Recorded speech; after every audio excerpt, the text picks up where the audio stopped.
It pains me to say this, sports fans, but unfortunately, I've been bamboozled. I've been schmeckeldorfed. Unfortunately, I was played like a fiddle. The video I posted last night titled Worst Date Ever may as well have been titled Worst Blunder Ever, because I made a big mistake here. If this was an episode of Penn and Teller's Fool Us, I would have been thoroughly embarrassed by this trick and made as the prime fool for falling for it. The video is staged. It's all smoke mirrors and a script. Nothing about it's real. They made it up. No one's tricked me this hard since the days when Chris Angel was making toothpicks disappear from his fingertips and I was 12 years old still drinking milk and sitting in my diaper. This was a big moment for me. Recognizing that we've advanced far enough in our civilization where sometimes TikTok videos are convincing enough to be believable. So let's go ahead and dive into it. Let's get down to the brass tacks and the ass facts. This video comes from a user named Kevin Wesley Genie. And from what I can tell, he does occasional skits like this to talk about different things. So kind of like Darman, but believable and not over the top ridiculous. What was really smart, and I don't know if it was intentional or just one of those happy accidents Bob Ross talks about, is the fact that the video didn't blow up on his account. It blew up on a different account from a seemingly completely normal user. So it made it more believable and authentic, because if it came from the Kevin Wesley Genie account, it'd be super quick and easy to figure out that it's not real because you'd see other content like this on his page. So it worked out really well in his favor if he was trying to make this a viral video to talk about the modern dating scene or something like that. Now overall, it doesn't really change the video I made about it, since all I'm fucking doing is making jokes about it in the first place. All it changes is that it's not a real situation that I'm making jokes about. So it's not like the biggest deal in the world, but it is still something very silly and a bit embarrassing that I actually just got fooled by a fucking TikTok video. I would have never envisioned a future where there are actual decent actors on there that would be able to pull off something convincing like this. Because most of the time it's very painfully obvious when it's scripted and not real. Like, it's not fooling anyone unless, of course, you're like 6 years old and lack object permanence or something. But this one was enough to fool not only me, but a ton of news outlets as well as a lot of other channels online and Reddit too. And if you're fooling Reddit, you've done something extraordinary. In the land of updoots, very few things slip through the cracks, so that is quite the achievement. It's just really surprising because, again, a lot of the times the acting on TikTok is atrocious. Worse than something you'd find off like the lowest of the low ad on Craigslist or like Fiverr or something. And somehow the two people in this video do a really good job of making it really believable. In particular, the guy. The guy in the video is delivering the best performance I've seen since my role as the District 8 hospital helper in the Hunger Games Mockingjay Part 1. I have no doubt that he probably studied my performance in order to get inspired and really assimilate into his character, and I'm happy that I was able to provide that for him, but unfortunately, I became my own worst enemy by being the world's greatest actor and world's greatest tutor for upcoming actors as well, because he was able to pull off something pretty impressive here.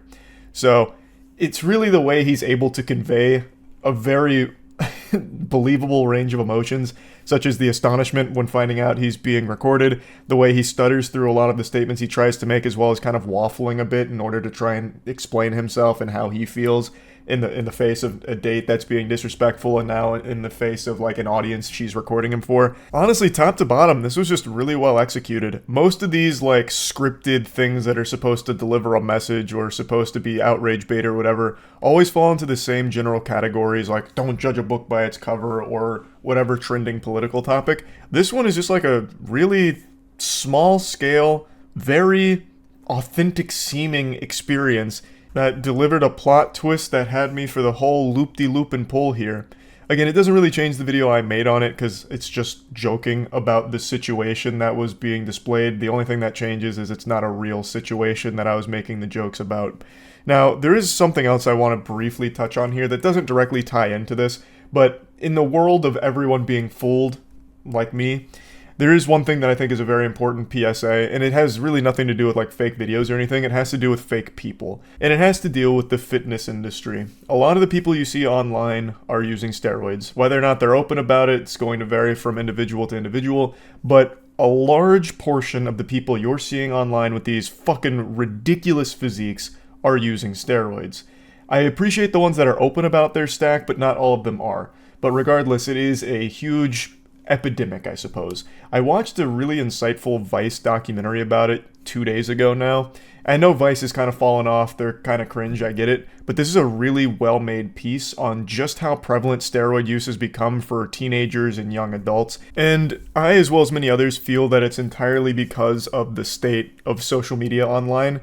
Like, I'm sure you all hear how low the barrier of entry is to try and get started with content creation, and it's super true, but when you're trying to get started in the fitness industry, there is at least one barrier, and that's steroids. This is a point that Fillion mentioned in his video where he covered it, and I think he's right on the money.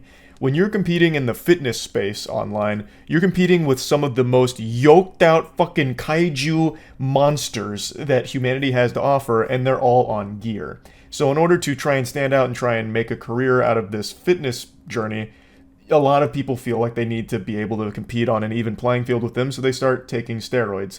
And it's a fucking awful thing to get hooked on.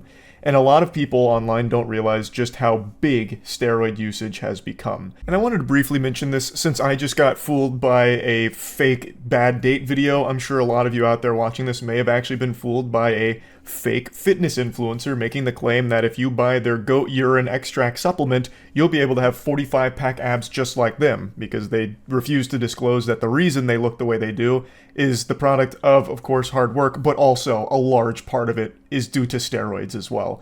So I'm going to play you just a really short stream clip. I kind of dove into this for quite a while last night. I won't play the whole thing. I just want to let people know that a lot of the fitness influencers you see online are not the result of just hard work and dedication and a good mindset in the gym. There is a lot of gear being used as well. So I don't want anyone to get like body dysmorphia or anything like that. And I was watching Fillion's video covering this. Fillion does a lot of coverage over like fake natty stuff, gear, all of that. And it was just really insightful because I guess I was kind of blind to just how big of a deal it was. PewDiePie made this video last year talking about how every fitness celebrity is pretending to be natural when they're not, and they're peddling products under the false pretense that you can look like them when realistically you can't. Kind of like the Liver King, how the Liver King preaches the ancestral tenets and all that, even though he's got a crazy stack, he is the result of steroids. So I just want to give this blanket advice to everyone out there.